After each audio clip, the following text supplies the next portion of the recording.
subax wanaagsan dhegaystayaal meel walba oo aad nagala socotaan waa 4ta bisha May ee sanadka 2024 waa aroornimo sabti ah saacadda Afrikada barina waxay tilmaamaysaa 6dii iyo badhkii subaxnimo idaacadda saaka iyo caalamkana waxay idinla socodsiinayaan oo Ismaaciil Xuseen Farjar qodobada aad ku maqli doontaan idaacadeena saaka iyo caalamkana waxaa ka mid ah madaxweynaha dalka Kenya William Ruto oo ku dhawaaqay in dib loo dhigo furitaanka goobaha waxbarashada kadib roobab waaweyn oo dalkaasi ka da'ay.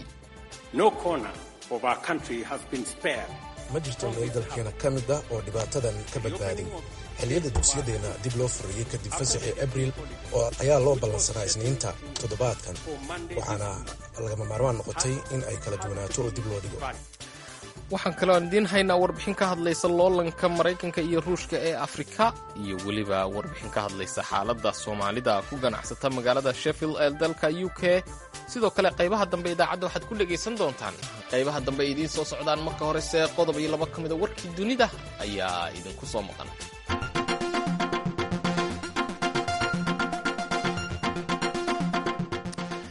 sarkaal sare oo ka tirsan qaramada midoobay ayaa sheegtay jimcihii in waqooyiga Gaza ay hadda ka jirto macluul buuxda kadib muddo ka badan 6 bil oo weerar dhan walba ah iyo weliba xayiraad dhanka sahayda ah ay ciidanka Israa'iil ku hayaan guud ahaan marinka Gaza. agaasimaha barnaamijka cuntada adduunka ee loo soo gaabiyo WFP Cindy McCain ayaa sheegtay dadka ku nool qaybaha waqooyi ee Gaza in ay galeen macluul. waraysi ay siisay warbaahinta NBC ee dalkan Maraykanka ayay Miss McCain oo ah muwaadinad u dhalatay Maraykanku waxay sheegtay in xaaladda ka jirta waqooyigu ay tahay mid argagax leh. waxaa jirta ayay tidhi macluul buuxda ayaa ka jirta waqooyiga waxayna hadda ku sii socotaa ayay tidhi xagga koonfureed. waxay sheegtay Miss McCain in xabad joojin iyo weliba in kor loo qaado gargaarka bini'aadanimo oo la marsiiyo dhinaca badda iyo berriguba ay muhiim u tahay ka hortag lagu sameeyo masiibo bini'aadanimo oo ku habsata in ka badan 2.3 milyan oo ruux oo ku nool halkaasi. dhanka kalena ururka Xamaas ee maamula Gaza ayaa rajo ka muujiyay heshiis xabad joojin ah oo ay la saxiixdaan Israa'iil xilli ay Israa'iil ku adkaysanayso weerar ay ku qaado degmada Rafax. booliska dalka Canada ayaa jimcihii shalay xidhay ama xabsiga dhigay islamarkaana dacwado ku soo oogay 3 nin oo u dhashay dalka Hindiya oo looga shakisan yahay inay dileen Hardeep Singh Nijjar oo ah hogaamiye ka tirsan koox gooni-goosad ah oo u ololeysa madax bannaanida dadka Siiqa ee Hindiya. Nijjar oo ahaa 45 jir ayaa bishii Juun ee sanadkii hore waxaa lagu toogtay bannaanka macbad ay bulshadaasi ku leeyihiin magaalada Vancouver ee dalka Canada. biloyar kadib ayuu ra'iisul wasaaraha Canada Justin Trudeau waxa uu sheegay in ay jiraan cadeymo muujinaya in dowladda Hindiya ay ku lug lahayd dilka hogaamiyahaasi. arrintaas oo dhalisay qalalaasi diblomaasiyadeed oo soo kala dhex galay Ottawa iyo New Delhi. safaaradda Hindiya ee Ottawa ayaan weli ka jawaabin xadhigga loo geystay 3daasi nin ee Hindiya ka soo jeeda ee looga shakisan yahay falka dilka hogaamiyihii kooxaha gooni-goosadka Siiqa ee Hindiya. dhegaystayaal intaas waxay naga warkeynay dunida haatan u diyaar garooba qaybaheena kale idaacadda.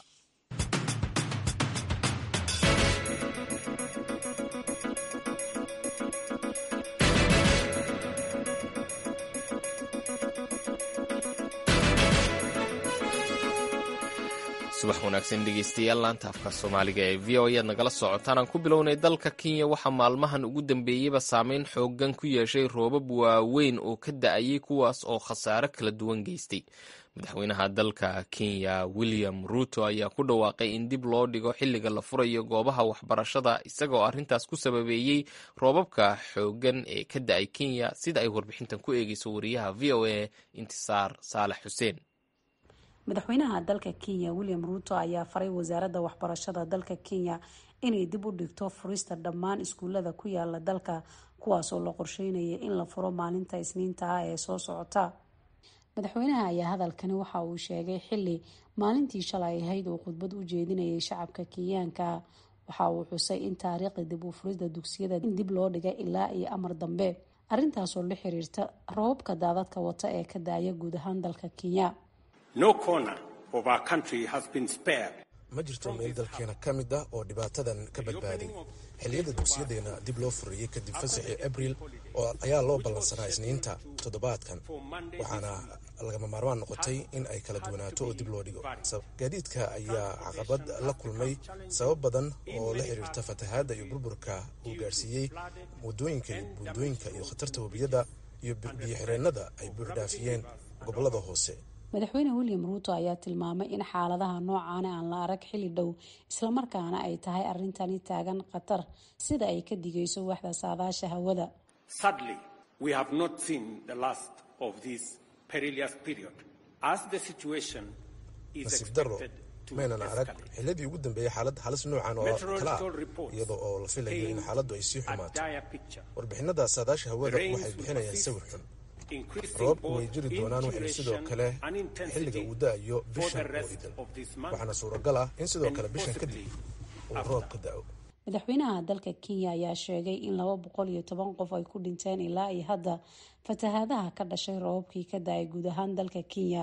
wuxuu sidoo kale tilmaamay inay jiraan dad badan oo dhaawacyo ka soo gaaray iyo qaar ku hanti beelay. roobabka daadadka wata ayaa dalka Kenya ka bilowday bartamihii bishii Abriil aynu soo dhaafnay, kuwaasoo saameyn ku yeeshay ganacsiga iyo isku socodka dadweynaha. Intisaar Saalax Xuseen, VOA, Nairobi.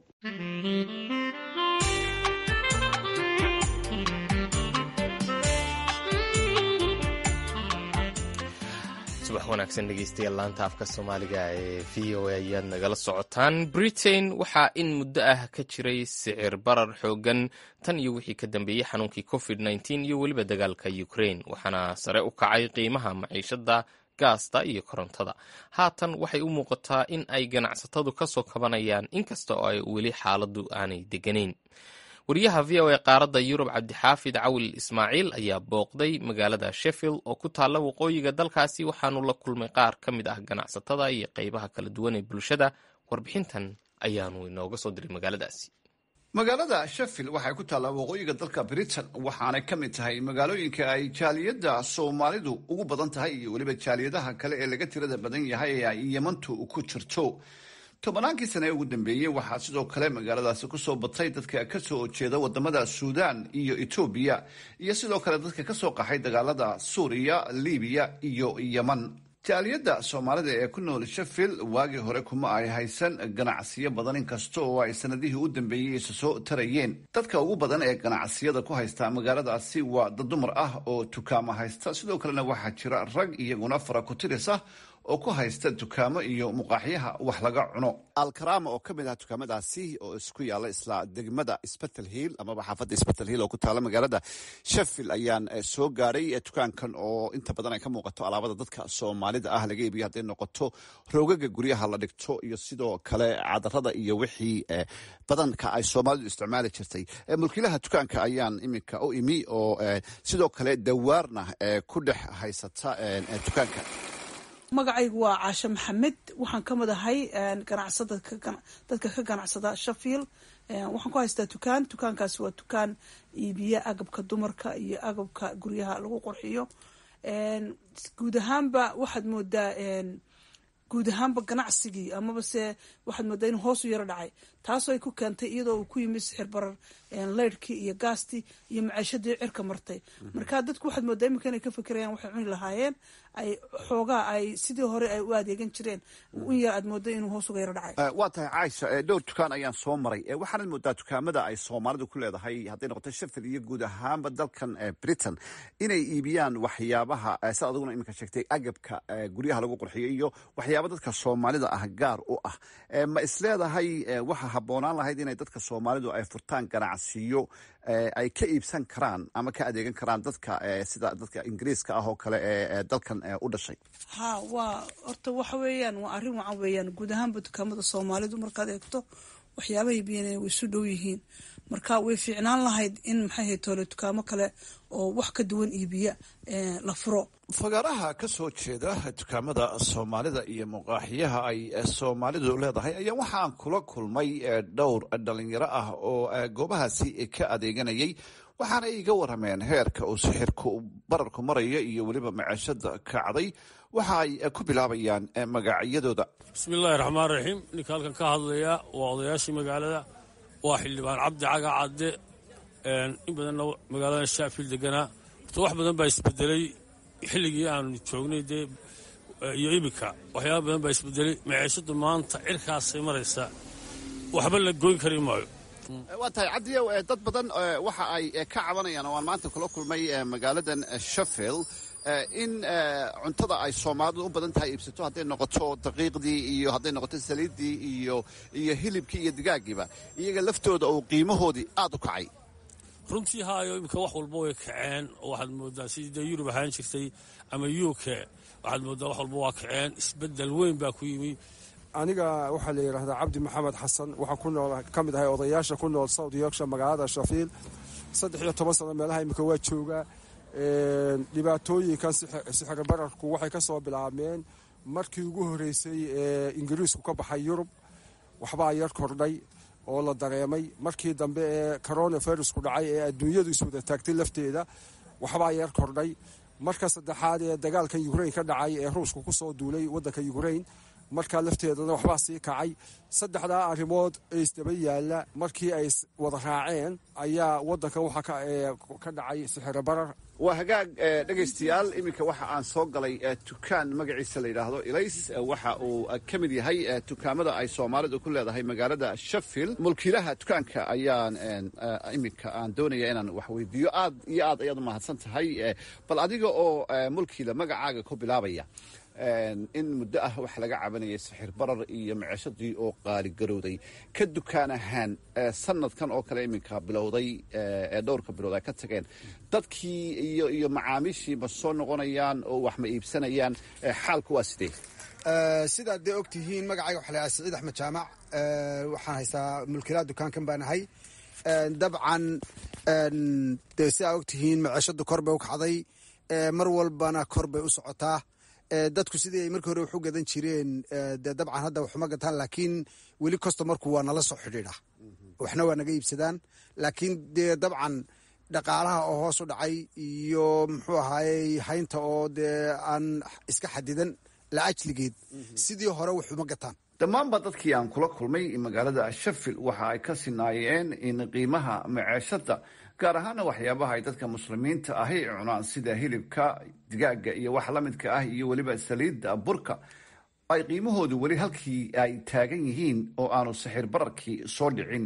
laakiin waxaad moodaa in ay ganacsiyadu sidii hore soo dhaamaan iminka wixii ka dambeeyey dagaalka Ukraine iyo xanuunkii COVID-19 oo ay xaalada maciishada iyo qiimahuba ay aad kor uga kaceen. cabdi xaafid cawil ismaaciil, VOA ee Sheffield.